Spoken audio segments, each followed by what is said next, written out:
posteriores a la situación de resolución. ¿Cuáles son las estrategias que hemos ido aceptando? ¿Cuáles son las que hemos ido descartando? Entonces, en procesos más complejos como el razonamiento, la resolución de problemas, es más fácil valerse de la introspección. Otro de los métodos que se utilizan es el método experimental. Cuando usamos el método experimental, reconocemos estos tres elementos. Ya les voy a explicar cuando trabajemos con la simulación cómo trabajamos con el método experimental, pero cuando trabajamos con el método experimental, reconocemos que hay tres elementos dentro de la vida mental, que son las estructuras, procesos y representaciones. ¿No? Entonces, ahora cuando veamos el programa experimental de la psicología cognitiva, lo van a ver en funcionamiento. Y el tercer método que se usa es el uso de modelos. Uso instrumental del ordenador.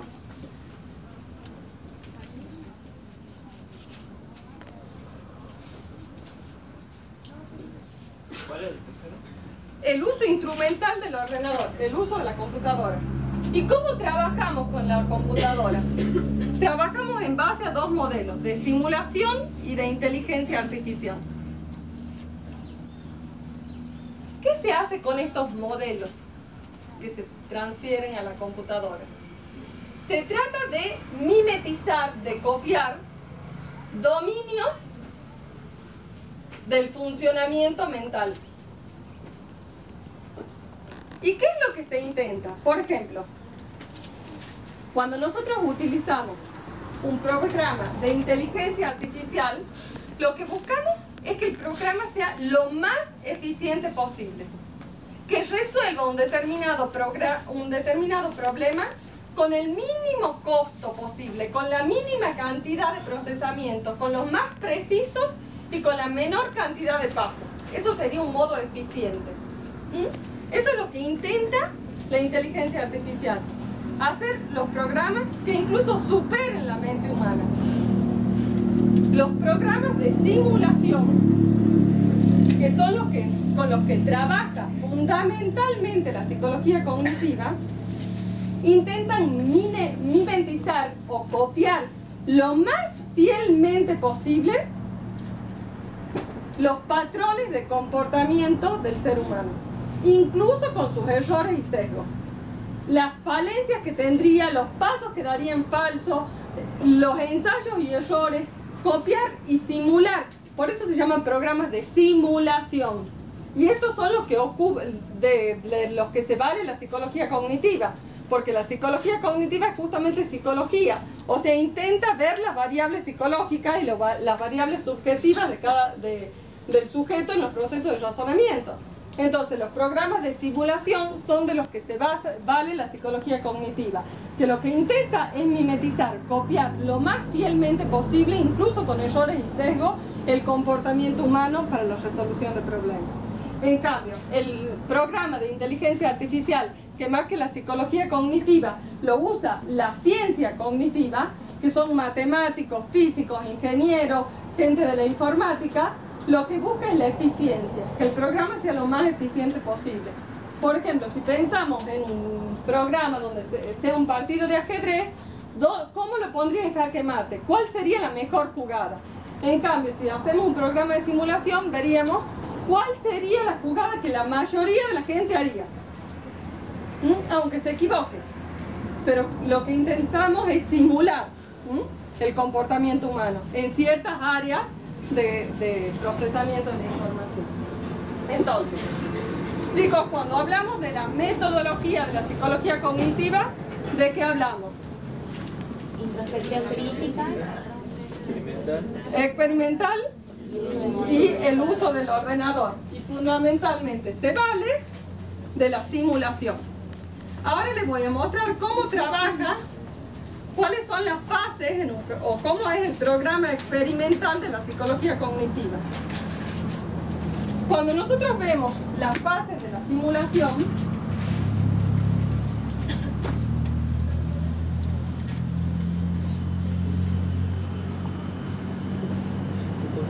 las fases por las que paso para llegar a elaborar un programa de simulación. Fase 1, ¿qué es lo que hago? Investigación empírica. ¿Se acuerdan que yo les decía que usábamos también el método experimental? ¿Qué es lo primero que hago? Investigación empírica.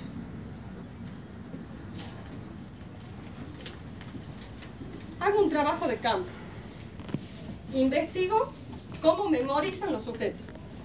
Tiempo de reacción, tiempo que se demora en recuperar información almacenada, la capacidad de atención. Hago una investigación empírica. ¿Con quién? Con sujetos humanos.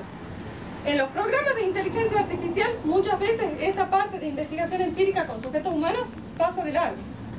Porque estoy buscando el programa más eficiente, entonces voy viendo en la máquina qué es lo que mejor resulta. Acá, la fase 1 sería la investigación empírica. Esto también tiene que ver, ¿se acuerdan que yo les decía que el segundo método es el método experimental? En esta fase estamos valiéndonos del método experimental. Trabajo de campo, experimentación, trabajo con sujetos. En base a esa investigación empírica, paso a la fase 2, que sería elaborar una teoría psicológica para explicar el funcionamiento de la memoria, por ejemplo. ¿Qué hago? Trabajo con una teoría psicológica. La fase 3, ¿qué sería? Diseño el programa de simulación, o sea, cómo llevo esta teoría psicológica al ordenador. Entonces diseño el programa de simulación.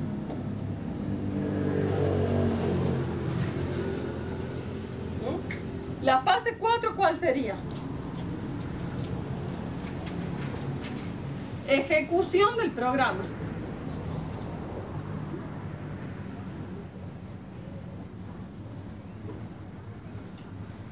Y la fase 5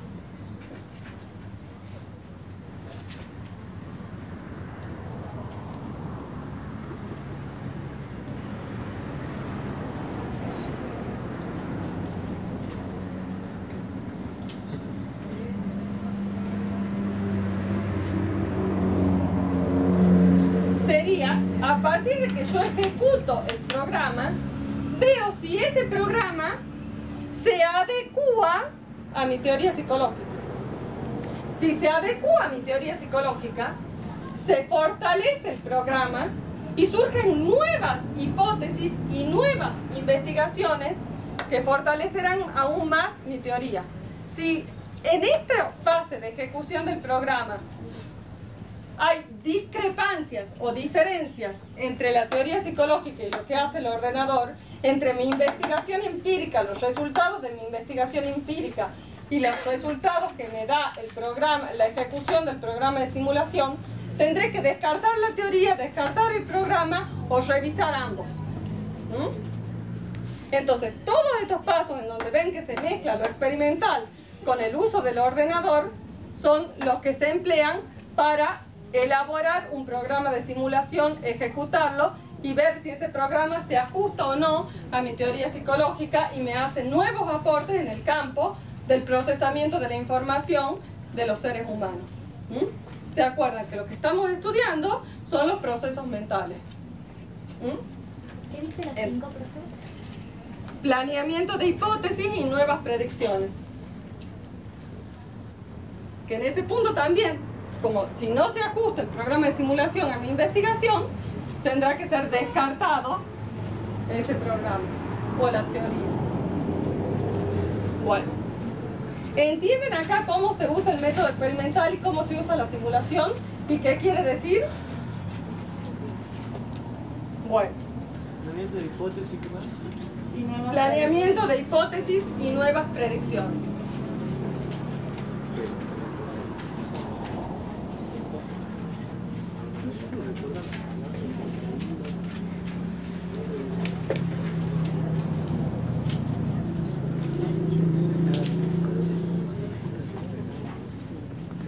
Así como nosotros hemos visto, chicos, en las diferentes, por ejemplo en Gestalt, que los mayores aportes estaban en el ámbito de la percepción, por ejemplo, ¿se acuerdan que veíamos las leyes del ascenso-percepción?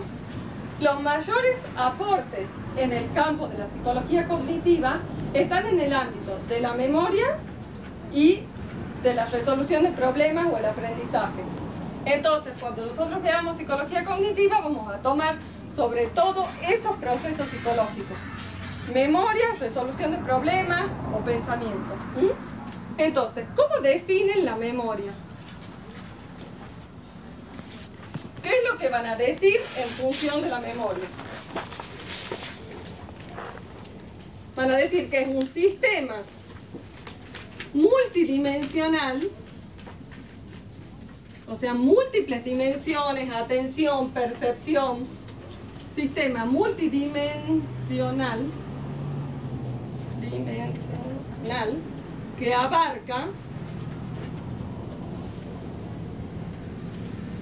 una serie de estructuras y procesos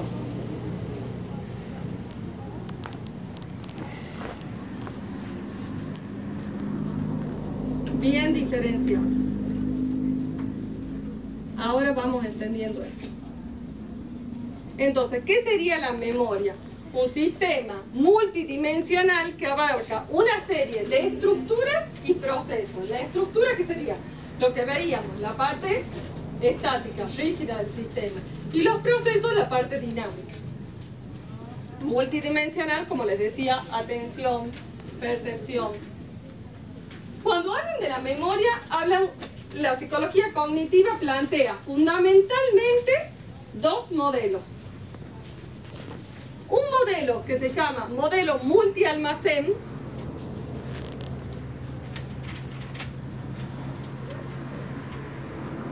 que sus creadores son Atkinson y Shiffrin. A ver, ¿quién es el que lo ponga acá arriba?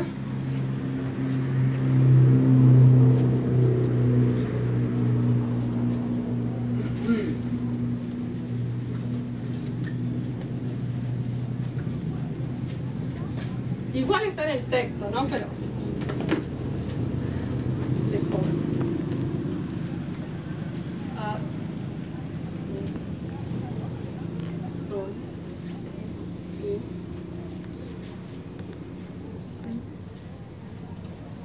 Sí. Este es el multialmacén.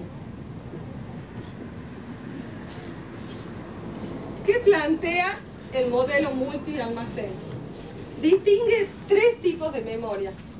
Memoria sensorial, memoria a corto plazo y memoria a largo plazo. Nosotros tenemos la información que llega a nuestro sistema sensorial.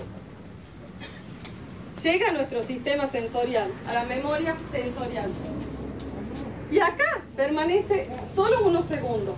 Mucha de la información que lleva a nuestro sistema sensorial se pierde.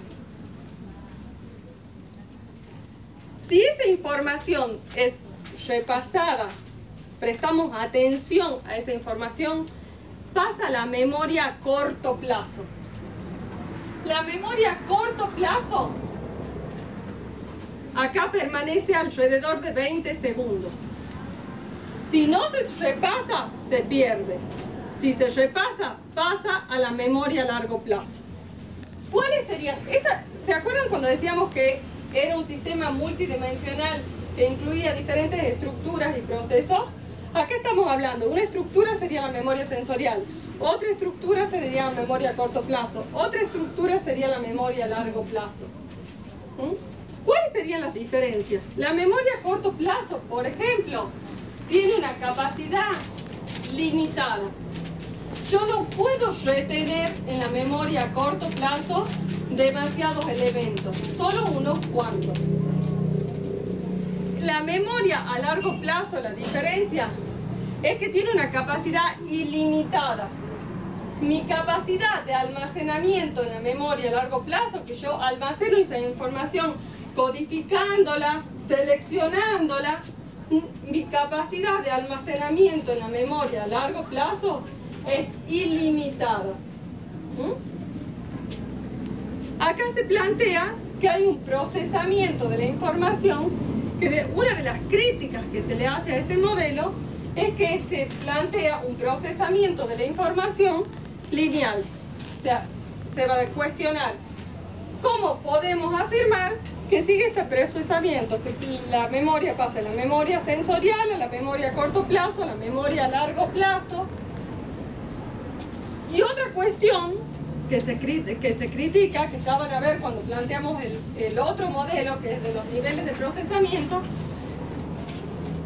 que no hay tres tipos de memoria, sino que hay una única memoria que tiene como diferentes estratos o funciones.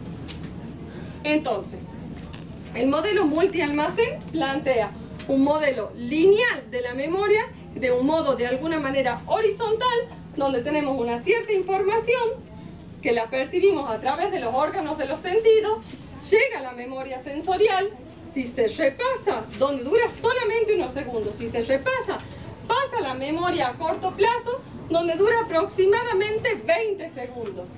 Si se repasa, como esta memoria a corto plazo tiene una capacidad limitada, si yo no repaso esta información se pierde, se olvida.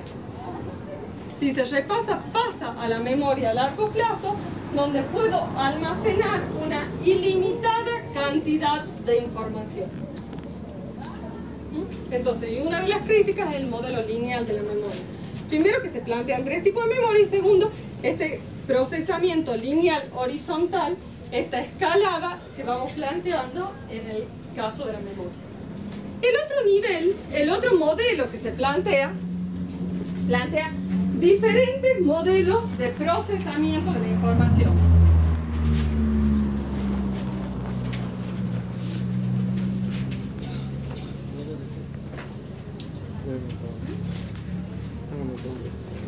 Es el modelo de los niveles de procesamiento de la información.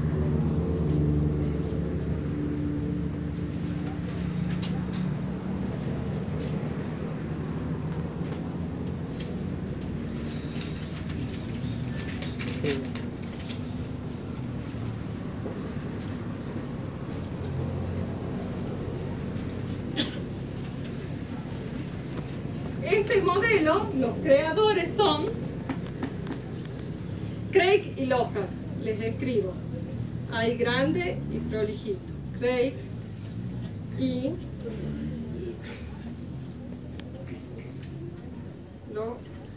H-A-R-D. Espérenme, me fija si tengo un gancho. Estoy en un estado ya que ni les cuento.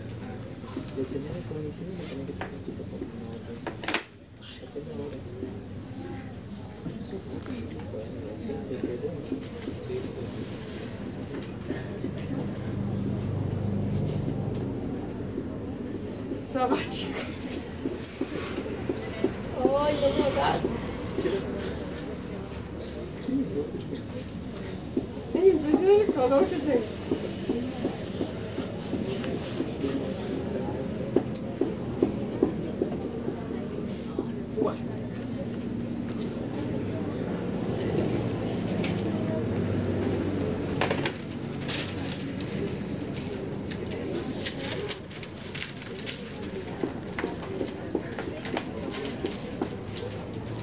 Bueno, Craig y Lohar hablan de diferentes modelos que van de diferentes niveles, que van de menor profundidad a mayor profundidad. En los niveles de menor profundidad o más superficiales de procesamiento de la información, nosotros los que captamos son rasgos sensoriales, físicos, de la información. Por ejemplo, supongamos en el parcial ustedes me dicen, profesor, es un título que estaba al final de la hoja, como en negrita, resaltado. O sea, ¿se acuerdan de rasgos físicos? ¿Se acuerdan dónde estaban? ¿No se acuerdan qué decían? Esos serían los niveles más superficiales de procesamiento de la información. En los niveles más profundos de procesamiento de la información, lo que captamos son propiedades semánticas, sentido, significado. Posiblemente en estos niveles más profundos de procesamiento de la información, quizás hasta relacionamos esa información con otra que ya teníamos almacenada. Entonces hacemos conexiones. O sea, entonces, ¿qué es lo que plantean Craig y Lohan? Que hay una sola memoria. ¿Y en qué se diferencia que hay cosas que recuerden más y otras que recuerden menos? En los niveles de procesamiento. En los niveles de procesamiento más superficiales, solamente capto rasgos físicos. ¿Sí? Esto que yo les decía, estaba en negrita, estaba subrayado, estaba todo con mayúscula. Y en los niveles más profundos capto lo semántico, los sentidos, los significados, relaciono con otra información. Esos son los dos modelos, el multialmacén y el de los niveles de procesamiento de la información, son los dos modelos con los que plantea la psicología cognitiva en relación a la memoria. Una de las críticas que se le hace al modelo de Craig y Lohan es que en realidad también plantea un procesamiento lineal de la información. Porque ¿qué es lo que se va a decir? Si bien el modelo multialmacén planteaba un procesamiento de forma horizontal, memoria sensorial, memoria a corto plazo y memoria a largo plazo, el modelo de los niveles de procesamiento plantea un modelo lineal, pero en sentido vertical, de niveles de menor profundidad a niveles de mayor profundidad. También van a decir sería un modelo lineal, nada más que en vez de ser en un sentido horizontal, se plantearía en un sentido vertical. Pero también sería un modelo lineal de la memoria. Unos plantean diferentes estructuras, memoria sensorial a corto plazo y a largo plazo, y otros plantean una sola memoria con diferentes niveles de profundidad. En cuanto a pensamiento,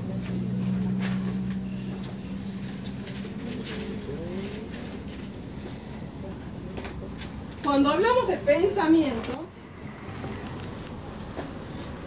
¿cómo definen el pensamiento? Van a definir el pensamiento como un proceso de manipulación y transformación de símbolos, proceso de manipulación y transformación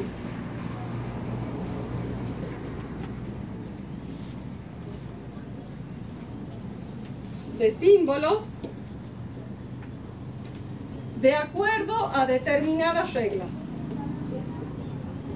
Acuérdense la definición.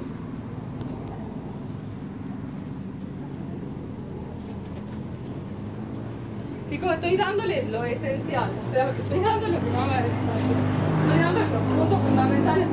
Acuérdense la definición. Entonces, ¿qué es el pensamiento? Un proceso de manipulación y transformación de símbolos de acuerdo a determinadas reglas. La tarea de la psicología sería indagar acerca de esas reglas, conocer las reglas que rigen el pensamiento. Si son reglas lógicas, reglas de tipo heurístico, ¿qué tipo de reglas rigen el pensamiento? Así como en el lenguaje hay ciertas reglas o leyes sintácticas, ¿cuáles serían las leyes que rigen el pensamiento? Y esa sería la tarea a indagar por la psicología.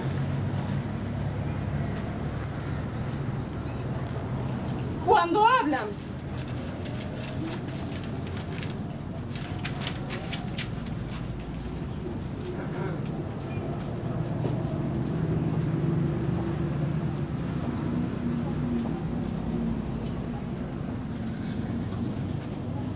de resolver un problema, en la resolución del problema, en lo cual está involucrado el pensamiento, va a decir que interactúan.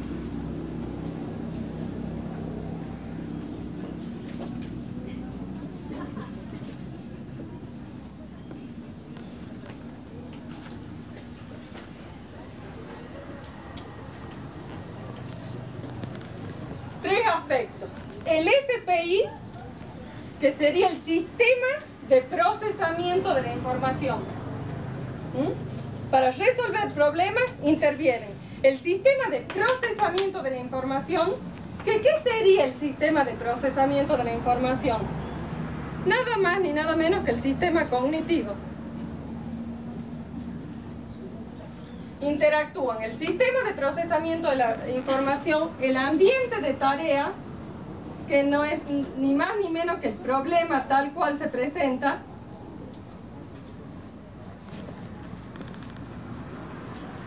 esto se llama ambiente de tarea, y el espacio de problema.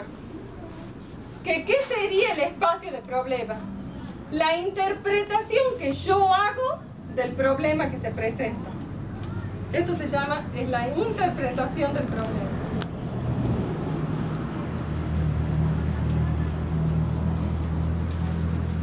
De la interrelación entre mi sistema cognitivo y el problema que se presenta tal cual, de ese interjuego entre el sistema de procesamiento de la información y el ambiente de tarea, eso va a determinar la representación que yo me hago del problema. Que la representación que yo me hago del problema puede no ser la misma que la representación que se hacen ustedes.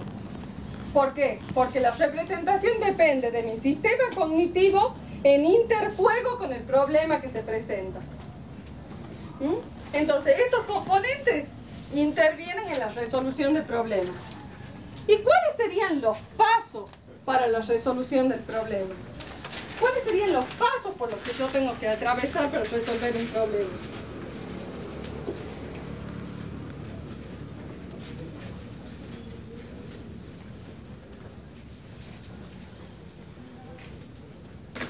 Se plantean 3 pasos: preparación, producción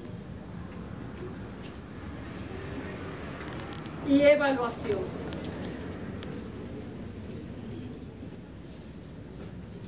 La preparación sería la presentación del problema. De cómo está presentado el problema va a ser la interpretación que yo haga de ese problema. Interviene en mi interpretación la presentación que se haga. Yo les decía cuando estábamos hablando de fijeza funcional en la Gestalt, les daba un ejemplo que aparece en el texto de Papalia, donde se trabaja con 2 grupos. A uno se le da una cajita que tiene chinches adentro, una cajita como de fósforo con chinches adentro, aparte una vela. A otro se le da, y al otro grupo se le da la cajita vacía, las chinches por otro lado y las velas separadas. Y se les dice a los 2 grupos que tratan de encender la vela apoyándola sobre alguna pared cercana. Al grupo que se le da la cajita vacía, le es más fácil pensar la cajita agarrada con una chinche en la pared y apoyar la vela y encenderla, que al grupo que se le ha dado la cajita llena como contenedor de las chinches, porque es más difícil imaginarse la cajita en otra función que no sea la de contener las chinches. En cambio, para el otro grupo que está vacía la cajita, se la puede pensar como un soporte para la vela. Es más fácil o más rápido llegar. ¿Por qué? Porque la presentación del problema influye en la rapidez o en el modo en que yo lo voy a resolver. ¿Cómo está presentado? Entonces, los pasos son preparación, que sería la presentación del problema. Producción, que sería encontrar las posibles soluciones. Hay ciertos problemas que simplemente requieren que yo recupere información que tenía almacenada y los resuelvo del mismo modo que he resuelto situaciones similares. Hay otros problemas que requieren de estrategias más complejas.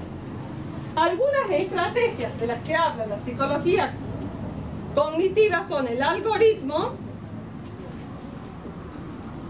y el heurístico. son estrategias más complejas de resolución de problemas.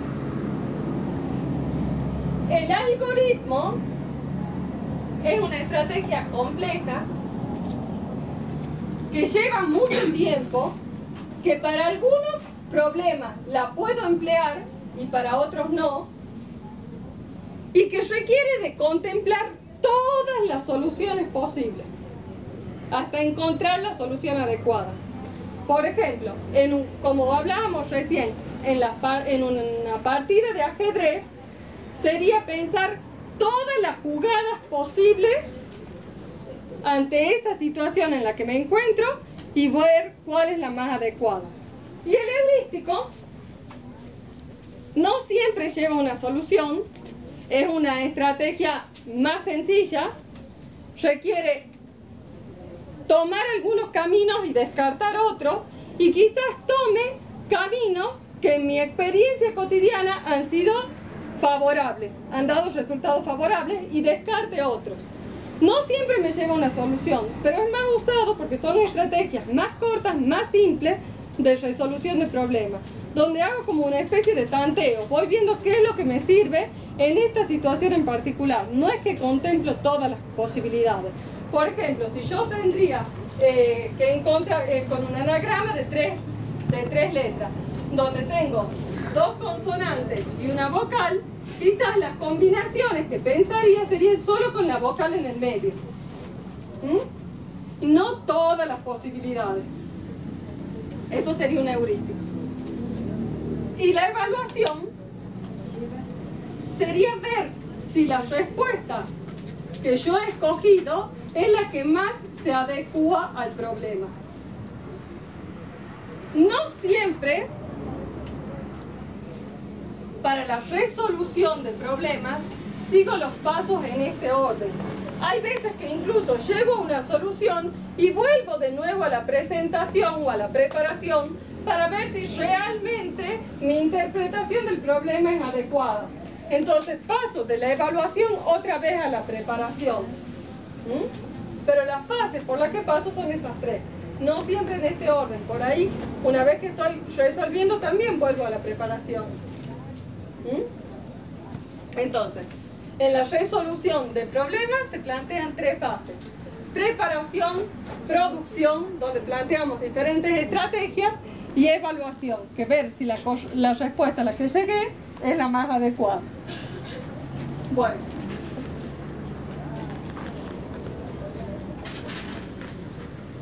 Esto en relación a pensamiento.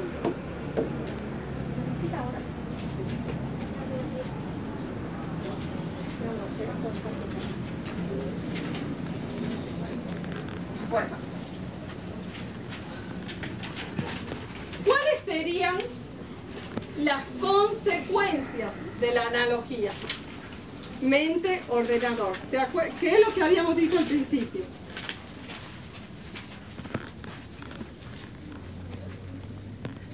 Habíamos dicho que lo que se plantea en la psicología cognitiva es el estudio científico de los procesos mentales a partir de la analogía mente-ordenador, ¿no es cierto?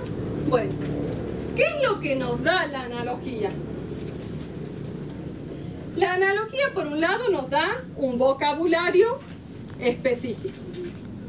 Ya se deja de lado el vocabulario asociacionista con el que se trabajaba en el conductismo. Y hablamos se adquiere un vocabulario que es afín al procesamiento de la información. Codificación, almacenamiento, recuperación de la información, un vocabulario afín a las ciencias del ordenador. El uso de ese vocabulario nos da dos versiones. Una versión débil y una versión fuerte. En la versión débil solamente me valgo de un uso instrumental del vocabulario del ordenador para adaptarlo al campo de lo humano. En la versión fuerte ya no es un uso instrumental del ordenador, sino lo que yo busco es establecer una teoría unificada para explicar los procesos mentales entre la mente y el ordenador. Una teoría unificada que explique los procesos mentales. Entonces, ya no es un uso instrumental, solamente me valgo de la ciencia del ordenador como instrumento para conocer los procesos mentales, desde tomando una analogía y teniendo en cuenta las particularidades de la mente humana. En la versión débil, es la que usa la psicología cognitiva, yo tengo en cuenta, es solo un uso instrumental del ordenador, porque yo tengo en cuenta las particularidades de la mente humana. En la versión fuerte, busco una teoría unificada. Es un uso mucho más riguroso de las ciencias del ordenador y del vocabulario teórico que me dan. Aparte de tener como consecuencia de la analogía un vocabulario, tengo ciertas directrices. ¿Qué es esto de directrices, chicos? Cuando yo investigo un determinado campo con una determinada herramienta, de alguna manera me está determinando el modo que voy a investigar. Entonces, ¿qué es lo que se critica o qué es lo que se dice? Que la analogía mente-ordenador me propicia un corset rígido que de alguna manera orienta mis investigaciones hacia un determinado aspecto del procesamiento de la información o de los procesos mentales. ¿Qué quiere decir? Que hay muchísimos estudios, por ejemplo, sobre memoria, sobre resolución de problemas, y poquísimos estudios, porque estoy limitada, porque me está marcando los límites de la analogía, es un corset rígido que me dice me puedo mover solo por acá. Poquísimos estudios donde se hable de motivación, de conocimiento social, de intercambios subjetivos. Todo eso que es mucho más difícil de alguna manera trasladarlo o traducirlo en el lenguaje de un programa de computación que tiene que ver con lo más subjetivo, pues la resolución de problemas de alguna manera es una tarea más objetiva. Si yo trato de estudiar la motivación, el conocimiento social, los intercambios sociales, es mucho más difícil llevarlo al campo de los ordenadores. Entonces, por eso me dice que la analogía mente-ordenador me proporciona un corset rígido que me limita o que sesga mis investigaciones en un determinado sentido y me limita hacia otros. Donde lo humano es mucho más difícil, donde ciertos aspectos humanos es mucho más difícil traducirlos al campo del ordenador. Entonces, como consecuencia de la analogía, tengo el uso de un vocabulario de la informática o del ordenador que me da las dos versiones. Una versión débil, donde hago solo un uso instrumental, y una versión fuerte, donde lo que busco es una teoría unificada entre la mente y el ordenador. Y por otro lado, me plantea directrices, me plantea un corset rígido y estereotipado que sesga mis investigaciones en un determinado sentido, y si yo sesgo las investigaciones en un determinado sentido, hay otra área que queda como en déficit, en falta. Bueno, las críticas que se le hacen a la psicología cognitiva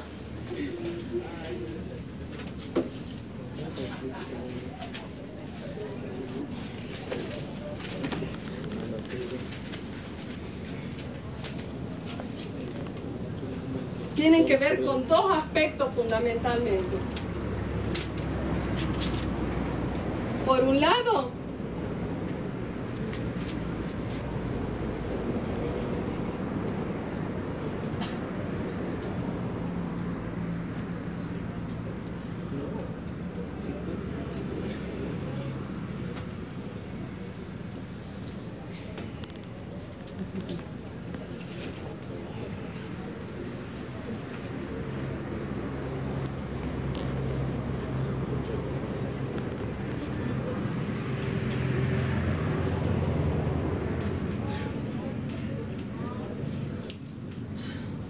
Bueno, se le critica, por un lado, la falta de validez ecológica. ¿Qué quiere decir?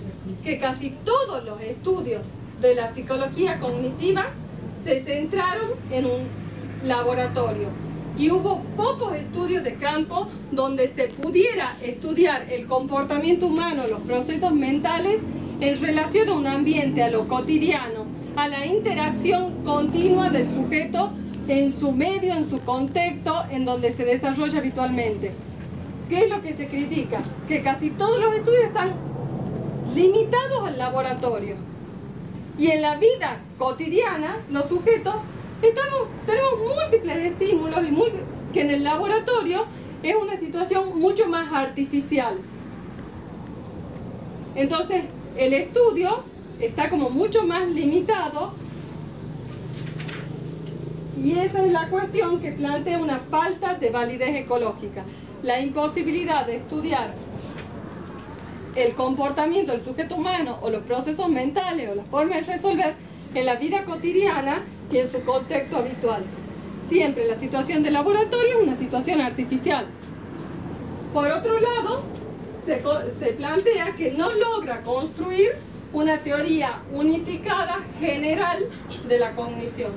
Hay múltiples estudios, pero no se logra unificar una teoría en relación a cómo conoce el sujeto, a la cognición o a los procesos mentales.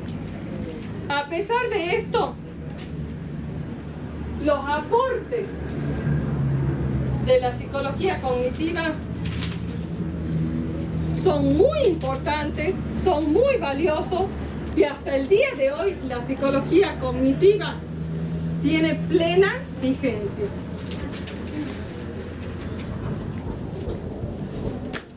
En los ámbitos que están los mayores aportes de la psicología cognitiva,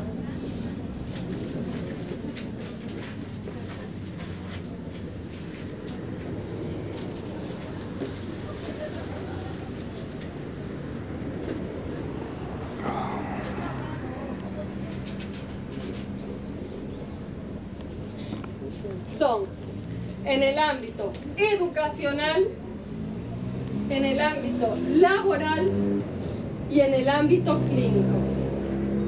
En el ámbito educacional hay numerosos estudios, que es lo que acabamos de ver, numerosos aportes de la psicología cognitiva en relación a la memoria, al pensamiento, a la atención, al razonamiento, a la resolución de problemas. Hay múltiples estudios en esta que son aplicados en el campo de la psicología educacional. En el campo laboral también se diseñaron múltiples programas, por ejemplo, programas de simulación de vuelo. Hay múltiples programas que son utilizados en el ámbito laboral para los procesos de entrenamiento, por ejemplo, de sujetos antes de ponerse en funciones realmente. Y en el ámbito de la clínica, los aportes de la psicología cognitiva también son muy importantes. ¿Y qué plantea la psicología cognitiva en el ámbito de la clínica? Que el sufrimiento, de alguna manera, deviene